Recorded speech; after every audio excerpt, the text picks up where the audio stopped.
tere, mina olen Triinu. Olen täna teaduse avardaja ja just neile inimestele, kes soovivad sisemiselt kasvada ja neile, kellel on tegelikult ärevus või depressioon. Kuidas sina ennast tunned? Kui sina tunned ennast ärevana ja sul on depressioon, ehk siis energiat ei ole, oled sellises madalas energias ehk siis sellises ohvrienergias, siis ohvrienergias olemine on see tunne, kus sa tunned, et kõik on raske ja mina ei saa midagi muuta ja mina olen üldse võimetu ja kõik on raske ja keeruline. Siis pane tähele, kas see on sinu muster üldse või see on sinu nagu õpitud olemise viis.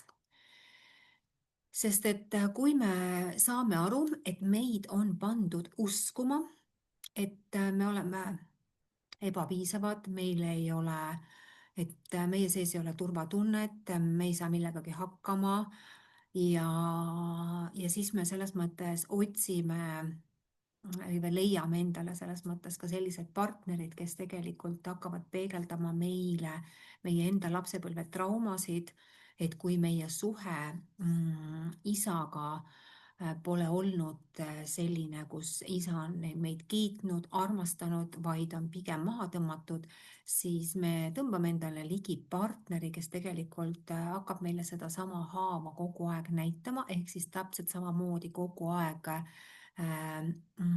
näitama neid samu haavakohtasid, mis on jäänud tervendamata.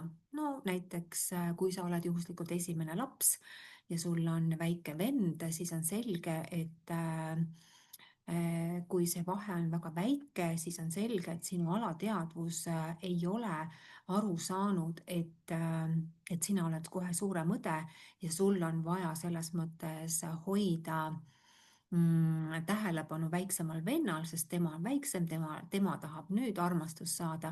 Kui sa ise oled seal täpselt samamoodi aasta-kahene, siis tegelikult ka sinu enda armastuse tass on puuduses ja siis sa näed seda, et sind lükatakse eemale, sinu jaoks aega ei ole ja siis on see selline haavakoht ja sinu partner hakkab sulle seda kogu aeg peegeldama, et ta hakkab kogu aeg sind nagu lükkama ära, sellepärast et see haav on vaja tervendada.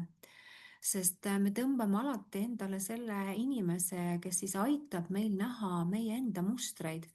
Nii et selles mõttes on partnersuhted ülihead, sest läbi selle saad sina ainult terveneda ja tulla välja nii ärevusest, depressioonist või kus iganes olukorrast.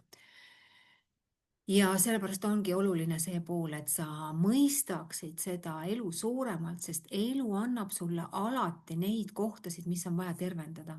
Ja nüüd on see koht, kas sa hakkad tervendama või sa selles mõttes kukud suuremasse ohvrirolli.